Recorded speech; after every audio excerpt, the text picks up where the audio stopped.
Уште една во низата позитивни препораки на Европската комисија за добивање датум за почеток на преговорите со Европската унија. Македонија со години добива позитивни препораки, но никако датум, бидејќи главниот збор ќе го имаат и овој пат лидерите на земјите членки на Унијата.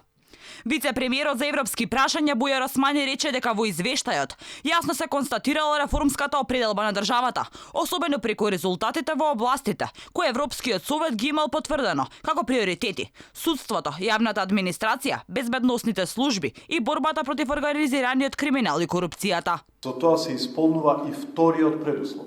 Ако првиот предуслов беше надминување на дилемите кои што ги имаа земјите членки по однос на самиот процес на проширување, на начинот како се одвиваат преговорите, методологијата која што беше усвоена, односно предложена од страна на Европската комисија според сите информации што ги имаме, на широко се прифаќа од страна на земјите членки, ова е вториот услов кога се исклучуваат било какви дилеми кон нашата држава како кандидат за започнување на преговори. Дали Македонија ќе биде во пакет со Албанија?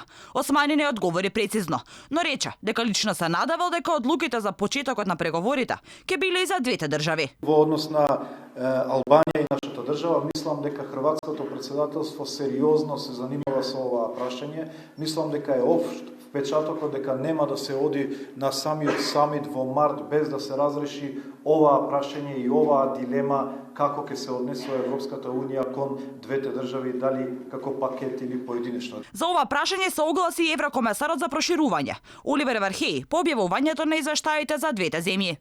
По усвојувањето на ревидираната методологија во февруари, денеска ги презентираме нашите ажурирани извештаи за Албанија и Македонија.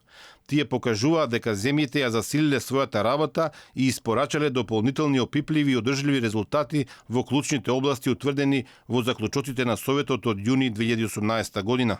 Османи е уверен дека датум ќе добиеме во март годинава. Она што останува нејасно е дали земјите како Франција, Данска и Холандија, кои досега покажуваа сериозни критики во врска со реформскиот процес, сепак ќе попуштат и ќе дозволат отпочнување на преговори.